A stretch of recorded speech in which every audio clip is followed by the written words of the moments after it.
akhirat dia daripada apa yang dia buat. Kalau kita fikir macam tu, insya-Allah bagus juga. Kita buat satu. Sebab itu dalam Islam tak ada pemisahan di antara dunia dan akhirat. Ada orang kata, ini urusan dunia Ustaz, ini urusan akhirat. Bagi saya tidak ada. Semua urusan tu ada kesan akhirat dia. Mana ada tindak tanda manusia di dunia tak ada kesan akhirat? Maka tak adalah selalu kita cakapkan, ini anak cakap tu ni Ustaz, dia kata cakap masjid ni. Oh, tidak ada. Mana ada cakap dia tak masjid di Kelantan orang? Cakap si Muslim, semuanya cakap masjid.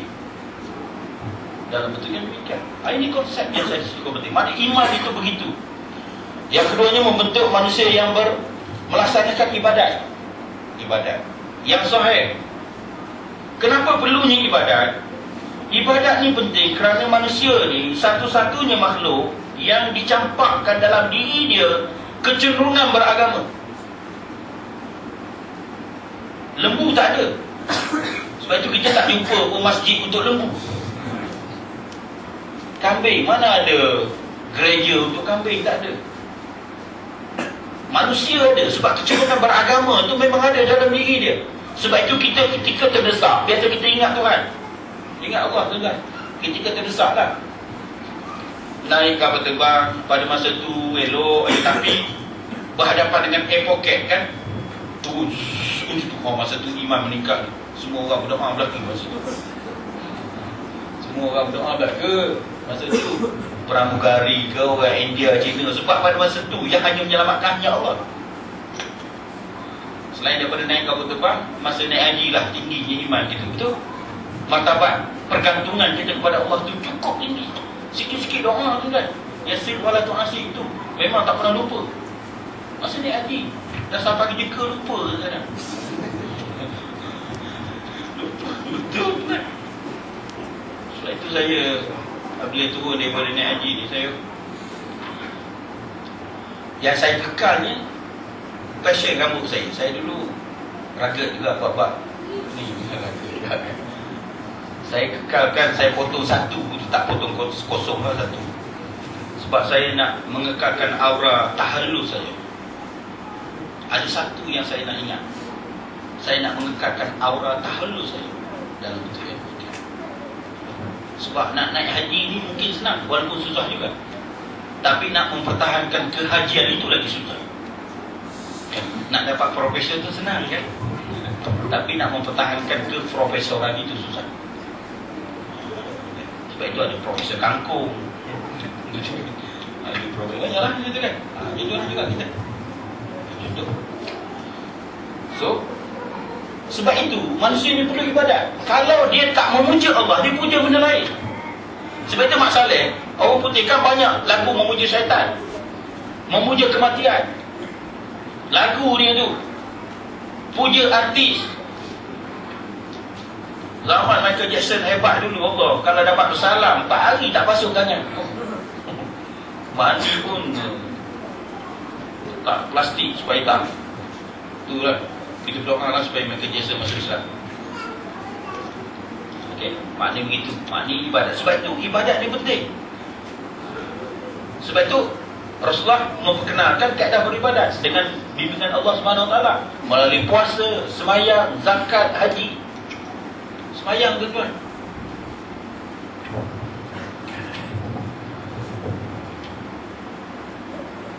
Menurut kajian yang saya buat kepada pelajar yang masuk UiTM tahun 1995, lama dah statistik ni, Ustaz Asjad dah nak buat kajian baru. Kami tanya sejauh mana dia orang semayang sebelum masuk UiTM tahun 1995. Dah saya selama dah lah. Yang mengaku semayang pada masa itu 52.7%. Yang mengaku semayang lengkap. 2-3 tahun yang lepas, Datuk Dr. Fadilah Kamsah membuat statement dalam Sahabah, termasuk dalam Besar Malaysia. Orang dewasa di Malaysia yang sembahyang lengkap 5 kali sehari semalam sekitar 18 hingga 21% saja. 18 hingga 21% ya tuan.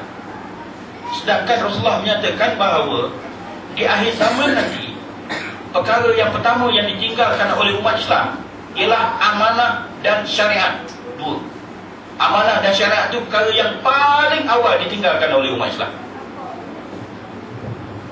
Dan yang paling akhir ditinggalkan oleh umat Islam ialah semayang. Maknanya semayang ni pasak terakhir, kubu terakhir keislaman seseorang. Tapi fenomena mengabaikan semayang ni amat menggerunkan, tuan-tuan. Amat menggerunkan. Kita ni sebenarnya tidaklah baik sangat. Tapi kalau kita semayang 5 kali sehari semalam, kita duk fikir juga. Buat juga dosa, tapi saya rasa insya-Allah tak akan lakukan dosa besar, tuan-tuan. Ada jangan pulang. Kalau semayang dah, puasa dah baik dia ni. Ini baiklah tu kan, tak kacau orang, tak mengasuh orang. Tapi semayang dah, puasa dah, semua dah berlaku. Satu bab pula tu. Ini satu, sungguh, soal semayang ni satu serius sebenarnya, tuan-tuan. Sebab itu saya tak salah macam mana kita pakat-pakatlah buat agenda semayang ni sebenarnya. Agenda semayang ni satu agenda. Masjid juga saya rasa dia isytiharkan 2 minggu lepas ni, kan? Akan ada penguatkuasaan kepada orang tak semayang Jumaat. Itu kita tak cek lagi tu. Yang datang masjid tu ada ramai juga tak semayang tu. Budak-budak betul tu, tuan. Dia orang datang sebab kalau duduk rumah mak dia marah. Kalau duduk asrama cikgu dia marah. Tapi pergi masjid kalau dah tak semayang tu, lombok je. Masa orang belum assalamualaikum dah balik dah. Itu saya rasa dia memerlukan kepada pegawai penguatkuasa daripada jabatan bergabung, mungkin terdiri daripada orang perempuan dan polis perempuan dan JKK perempuan. Kita takkan imam nak tengok juga kalau imam tak semayang pula. Tak suruh dia semayang. Contoh dia lah. Ini benda ni kau serius, tuan. Serius. Dia baru semayang Jumaat dalam bentuk yang demikian. Mana fenomena datang masjid tapi tak semestinya semayang. Kita kena tengok juga. Nak kata masjid itu penuh sangat, ialah salah satu alasan lah, memanglah agak penuh. Tapi sekarang ni saya sedar banyak alternatif. UiTM, even di sekolah agama pun dah boleh, ya. Kat sana boleh, tu metrik pun boleh sekarang. So saya rasa tidaklah sepadat dulu dalam bentuk itu. So semayang ni satu isu. Sebab itu Rasulullah amat memberikan perhatian kepada isu semayang. Itu kita tak bincang lagi kualiti semayang, tak payah bincang lah soal semayang ke tak semayang dulu. Maknanya satu isu yang besar. Maknanya kita kena lihat dalam konteks. Yang ketiganya, baginda ni nak membentuk akhlak yang murni, akhlak yang elok, akhlak yang murni.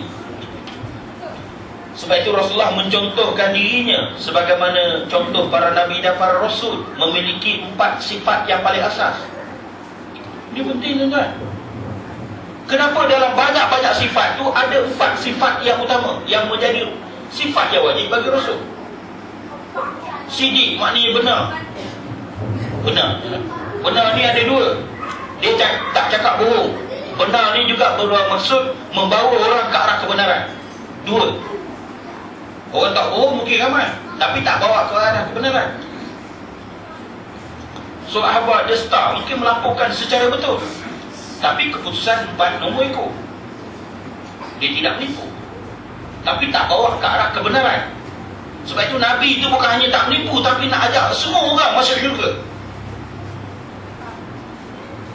Sebab itu Nabi kalau dia perangai macam kita, pakat tak masuk syurga orang lain kata.